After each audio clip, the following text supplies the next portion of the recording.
Now, you are the type of Yankee fan, tell me if I'm wrong here, who watched Anthony Volpe get a couple of hits, who watched Jason Dominguez hit a home run, who watched Clark Schmidt pitch brilliantly for a few innings, including unveiling that cutter. You are now fully convinced they're going to win the World Series, correct? Am I wrong here? I'm all in on winning a World Series. I've been for the little bit of a drought the Yankees are in, but not from spring training. Watching them in spring training is encouraging, but it's spring training. I'd like to remind people it's spring training. You don't even know who some of these guys are on the field by the end of the game. You don't know who the guys pitching are. It's good. It's encouraging, but they're practicing. And I think now in 2023, we just have so much coverage. I remember being young and you couldn't see as many spring training games. You couldn't see all the videos from the reporters and every at-bat and all that stuff. So I'm trying not to buy too much into it. I think the Yankees are stacked again. I think they have a good team again and a good chance to make a run at it. But we ultimately all know what's standing in their way from getting back to a World Series. The evil bastards from Houston is basically what's standing in their way. It was very good for 2 days, and I'm not sure how much people watched because it is spring training. I acknowledge that. The games don't count. What are you really looking for? I just loved being able to turn that TV on over the last couple of days and see baseball. It's a beautiful, beautiful thing. And I've heard a lot of hubbubaloo about this pitch clock. And I want to make something very clear, Keith. For many, many years, I feel like an old man saying this. For many, many years, every once in a while, there'd be a conversation on this station where we would talk about baseball. And baseball is dying. And baseball needs this. And baseball needs that. And what I'd always say for like a decade was that I love baseball. It's my favorite sport. It got me into sports. I love going to games. Baseball is my true number one. While I love the NFL and I love the NBA, it all started with my baseball. It's the first love. But the one thing I have felt for a decade and a half is that we've lost baseball. We lost it. Guys are too busy scratching their you-know-whats or stepping out of the batter's box or fixing their batting gloves, or pitchers are taking 54 seconds in between pitches. Hello, Aroldis Chapman. Hello, J-Riz Familia. That we needed a clock.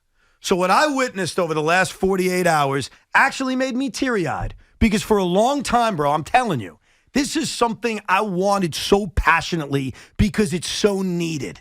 And as I was watching baseball for the last 2 days, Keith, I'll tell you something. I was never happier. Because this is what it's supposed to be. And I'm an open-minded guy. I don't like to say you're stupid or I don't understand your opinion. I try not to do that. I'm a friendly guy. But I want to be as kind as I can when I say this. If you call up this show today ripping the pitch clock, I wonder about you. I really do. I wonder what the hell you're thinking. I don't see the other side. I think the pitch clock is one of the great inventions in the history of baseball. What say you? Yeah, there's no going back now. I'm watching this Mets game right now, back-to-back singles. Second one was by Tim LaCastro, former Yankee. So I'm listening to you, but I'm also watching the game. And I was watching the games this weekend, and similar to you, I'm like, yo, I can't keep my eyes off of it. You can't take a break. You can't miss a pitch. The pitch clock is something that I said, okay, I'm not excited about it, but I'll give it a chance. And for so long, we've said there's no clock in baseball, right? That was like a thing for fans to say, like, no clock in baseball sets the game apart. We needed this clock because it gives it a sense of urgency that the other sports have, whether it's the play clock, the shot clock, the power play. It just gives you this sense of urgency. Like, come on now. And I feel like these guys have gotten used to baseball being more like, all right, we take our time when I'm ready. And even the mind game of like, all right, I'm going to step in the box. I'm going to call time. I'm going to step out of the box, fix my gloves. Now it puts a sense of urgency on the pitcher, on the player, and I can't wait to see what it does to the fans in the ballpark. Well, I think the fans are going to pay attention. That's what it's going to do. Like, you can't get distracted on your phone as easy. You can't go to the bathroom and only miss 5 pitches. Like, if watch the game. Yes. And it makes it easier to watch the game. And what boggles my mind is that many years ago, and I don't remember the exact year, I apologize, Major League Baseball wrote a rule that said, hey, you have to get in the batter's box. Hey, you have to throw a pitch. And believe it or not, I think the rule was 12 seconds. Except the umpires never enforced it. Not one time. You have been to hundreds of baseball games like I have. I never remember watching a baseball game and seeing an umpire actually enforce the rule. I think it was rule like 8-5. Not even kidding you. It was on the books. You have to throw the baseball within 12 seconds. But the umpires, we'll just blame Angel Hernandez because he's the worst umpire ever, decided never to enforce it. What this clock does and why I love it so much is they're enforcing a rule that's existed. Yeah. Except because there was no clock and because the umpires, for whatever reason, I don't know the reason why they didn't enforce it, they never did. So all we're seeing over the last few days, and I implore people, anybody who hates this, watch a freaking baseball game. Because the thing I'm noticing from the few people I've seen that hate this, they haven't watched a baseball game. I don't even think they watched yesterday's game. And I get it, it's spring training. I'm not forcing anyone to watch spring training. But watch a full baseball game and then actually tell me and tell Keith, oh, yeah, that sucks. That's awful. It's too quick. I can't concentrate. People hate everything, though. It's just part of it, right? I think we said earlier, talking before the show, I want to hear from the people like you and I that go to the actual games, that come home and still watch late games. Like the actual fans. I don't want people helicoptering and say, oh, this is ruining baseball. What are you talking about? This is good, right? You mentioned the umpires. Come on, Blue. You stay locked in, too, right? Because sometimes between pitches, these guys get so long in between, they forget what's a ball and a strike. Their strike zone is changing. Mm-hmm. So keep them locked in as well with having to monitor the pitch clock, the pitcher, the hitter. Let's get it going. And I think baseball games, we're already seeing the numbers from this weekend. A lot of those games were fast. I think the Yankees had a game where they played over 3 hours. Whatever, it's going to happen. But for the most part, these games are going to be faster, and you're looking at the other sports. How long is an NBA game? You go see the Nets, it's 2.5 hours. I go see the Devils, it's about 2.5 hours. We're getting baseball closer to that 2.5 hour mark where people won't be able to say the game is slow, it's boring, it takes forever. Well, think about it. You're also getting the same amount of action. Like the same amount of pitches that would be thrown in a baseball game from a year ago that took 3 hours and 10 minutes, you're going to get the exact same amount of action just in a smaller period of time. That's what you're doing. Like, we're not taking away baseball from anybody. You're not. Now, you're taking away the downtime from baseball, sure. You're taking away those moments, and I hate to pick on specific guys, but I swear to you, this has bothered me for a long time. So I know the names, and I'll name the names of guys who took forever. Jairus Familia and Aroldis Chapman. You guys embarrassed yourselves. I'm telling you right now. We know. As a New York baseball fan, and this has nothing to do with performance, this has nothing to do with off-the-field stuff either. I'm talking strictly time between pitches. I watched you. I watched both of you. You abuse the system. I'll tell you another guy, your guy, A-Rod. A-Rod, how many times you got to adjust? Really? We get it's there. You don't have to adjust it 55 times. This guy was the king of taking his time. He needed all eyes on him. He needed to make sure everybody was watching. Of course. Get your beers, get back to your seat. A-Rod is batting. Of course. I mean, and you mentioned Chapman, right? Well, if you're not confident in what you're going to throw over the plate, you need a little extra time. I like what it's going to do to the pitchers and the hitters. I'm hearing about disadvantages for the hitters. I don't think there's any disadvantage. Be on your game. Be ready to go. We're live. Play ball. You're right. I'll give you something I found fascinating, and I figured this out during the offseason. There's a pitcher here in this town who used to be one of the slowest workers in baseball. And then he changed. He changed his pace to the point where last year he was one of the fastest working pitchers in all of baseball. And when I tell you the name, you're going to say, wow, that must have been a performance thing. Like, he went from working slowly and sucking to working fast and being awesome. And that guy's name is Edwin Diaz. Yeah, that's where I arrived in my head. Edwin Diaz last year was the fastest working reliever in baseball. That's why if you call up today, because I heard Pete Hoffman try to tell me this the other day, they try to say, what about late in game? What about the drama of late in games? You lose it. It's too quick. Did you not have drama, Met fans, last year? Did you like the ninth inning last year? Was that too quick for you? Because Edwin Diaz blew the pitch clock away last year because that was the rhythm he was pitching to, and apparently it worked for him, which is great for the Mets and great for Edwin Diaz. But I don't remember ever hearing a Met fan call this station and say, I'm sorry, I got to bring this up. As great as Diaz has been, he's working too fast. Nah, it's closing time. That's the whole point. The show's over. We're locking this down. I love it. Remember your guy Stroman used to quick pitch guys? Yeah. Like, this is not really a new thing. What's new is that now you can physically see the clock, and that's one thing from the weekend we talked about. I'm like, we don't know. Is there going to be a little bug, a little score bug next to the score bug with the clock running down? Is it going to be visible? And we're looking at spring training ballparks, not actual ballparks. So when we see it behind the batter, behind the ump, behind the catcher, that's just how they had it displayed at that park. I'm interested to see those two things. Once we get into the regular season, where is it displayed? I think you told me that it's really just going to be once it gets under, 7, Once we're really counting down. So on Friday, when they had like 2 spring training games, out of just morbid curiosity, I put it on my tablet just to see. And the clock was there at all times. It was right behind home plate. So my impression was, okay, the clock is going to be visible for us as viewers all the time. Apparently, I was wrong, because then on Saturday, when I'm watching Mets-Astros and eventually Mets-Marlins and the Yankees played a game, I'm noticing that the clock is not visible. They're figuring it out. It's spring training for the pitch clock too, right? Do you want to see it though? I don't want to see it. I think if we see it, it stands out more. It's in your mind more. I agree. It becomes more of a thing. If we don't see it, the pace is just there, and the pace of play is faster, and everyone gets used to it quicker. I think I agree with you, because initially I said it's kind of cool to see the clock. Then after watching Saturday and Sunday, what they did on Yes and what they did on SNY, and I think this is what they're going to do, is you never see the clock, but in the bug, they will show you the number when it gets to 7. Yeah. So as that number is at 7, you'll start to see it. And watching these games yesterday, I watched the Yankees and I watched the Mets, because I'm not big of a loser. But I didn't score Sunday's game. My oldest son scored yesterday's game. I watched, but I didn't score it. Got to add that. I'm not that big of a loser. I'm not scoring every spring training But game. it was sort of cheating. You thought about it. You thought about It went through my mind. Well, the funny part is, my oldest son loves baseball, right? And I think this is interesting for a kid like him. He's 6 years old, right? Yeah. They have no attention span. And he says to me, Daddy, I want to score tonight's game. I was like, oh, okay. I'm not going to, but you can. So I guess I was scoring like via him. And in the first inning, this is what my son says about the pitch clock. He looks up and says, I don't think I like it. I said, excuse me? At 6, he hasn't seen much baseball. But I said, what are you talking about? He's like, well, Dad, it takes me time to put down the ball and to write the play in. I don't have enough time. He'll develop. Said, you'll develop that, Chet. You'll be fine. By the 5th inning, he loved it. So he's quick learner. Well, yeah, because it is noticeable at first. Yeah. Like, it jumps out at you because we are so accustomed now to pitchers and batters. I want to blame everybody equally on this, taking forever in between pitches. Like, you're used to it, I'm used to it. So to see that kind of pace change initially, it feels weird, no doubt.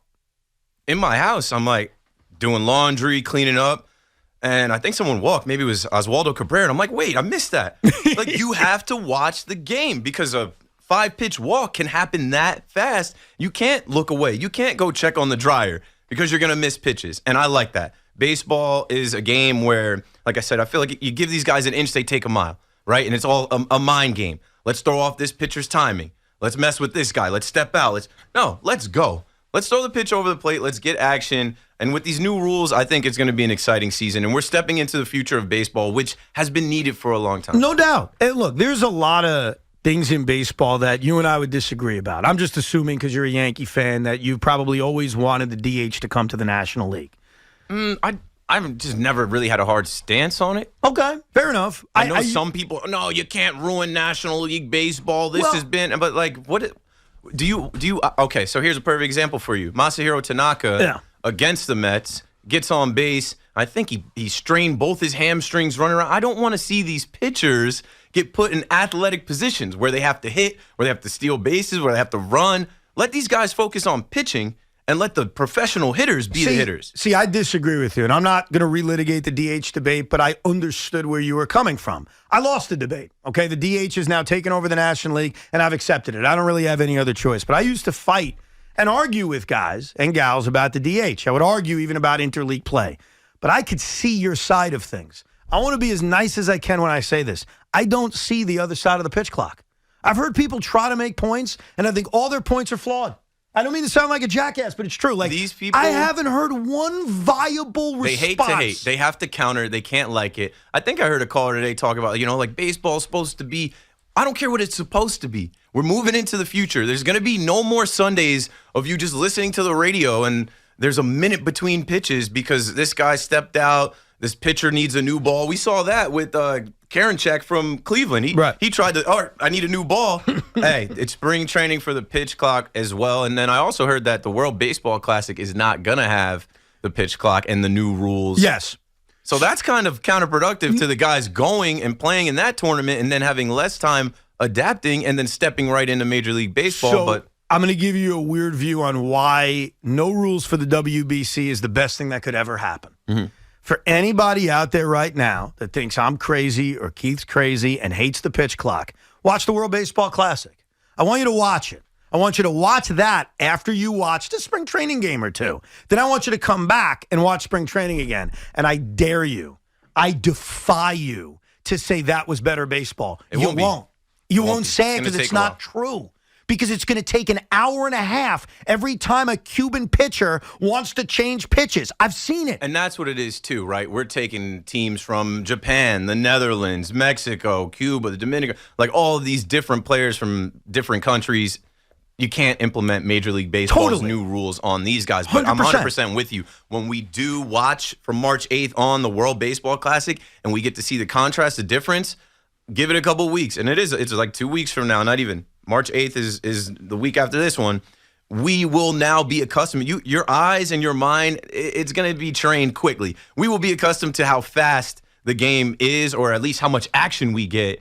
Okay, this guy's on first. Here's another hit. Versus the World Baseball Classic where it's like, hey, the ball hasn't been put into play for the last 10 minutes. Yeah, I remember I went to the first ever WBC in 06, and the pace of play was slower than regular baseball. And it jumped out at me because the finals that year, if memory serves correct, was Japan against Cuba. So you saw a lot of guys we'd never seen before because those guys hadn't defected from Cuba, and a lot of the guys on Team Japan just hadn't come over to the United States. Mm-hmm. And a lot of Japanese pitchers work real slow. Daisuke Matsuzaka was famous for it. Just worked really, really slow. I think it's one of the adjustments Kodai Senga is going to have to make, not only coming to Major League Baseball, but coming over to the U.S. They work at a slow pace. I don't know the reason. It is what it is. And I remember watching those games saying, this is different. This is way too slow. And baseball sort of morphed into that over the last decade and a half. So when you watch, if anybody chooses to, because I don't know if anybody cares about the WBC, but if you put it on for a few innings, the difference is going to be so obvious. Yeah.